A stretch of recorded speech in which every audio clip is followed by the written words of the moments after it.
بسم اللہ الرحمن الرحیم۔ حدیث مبارک حضرت عبداللہ بن عمر بن عاص رضی اللہ عنہ سے روایت ہے کہ انہوں نے نبی کریم صلی اللہ علیہ وآلہ وسلم کو سنا۔ آپ فرما رہے تھے، جب تم مؤذن کو سنو تو اسی طرح کہو جیسے وہ کہتا ہے، پھر مجھ پر درود بھیجو، کیونکہ جو مجھ پر ایک دفعہ درود بھیجتا ہے اللہ تعالیٰ اس کے بدلے میں اس پر 10 رحمتیں نازل فرماتا ہے۔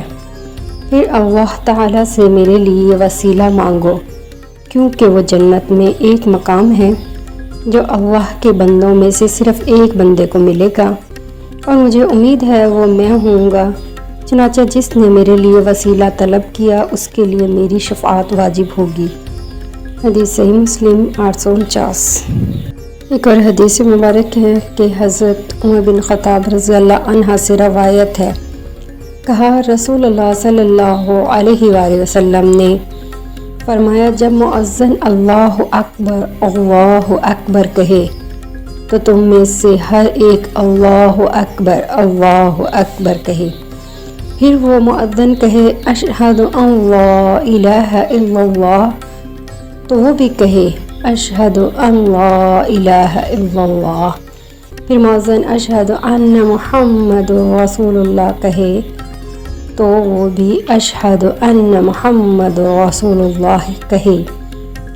پھر وہ مؤذن حی علی الصلاۃ کہے تو وہ لا حول ولا قوۃ الا باللہ کہے۔ پھر مؤذن حی علی الفلاح کہے تو وہ لا حول ولا قوۃ الا باللہ کہے۔ پھر مؤذن اللہ اکبر کہے تو وہ بھی اللہ اکبر کہے۔ پھر مؤذن لا الہ الا اللہ کہے تو وہ بھی اپنے دل سے لا الہ الا اللہ کہے تو وہ جنت میں داخل ہوگا۔ حدیث صحیح مسلم 850۔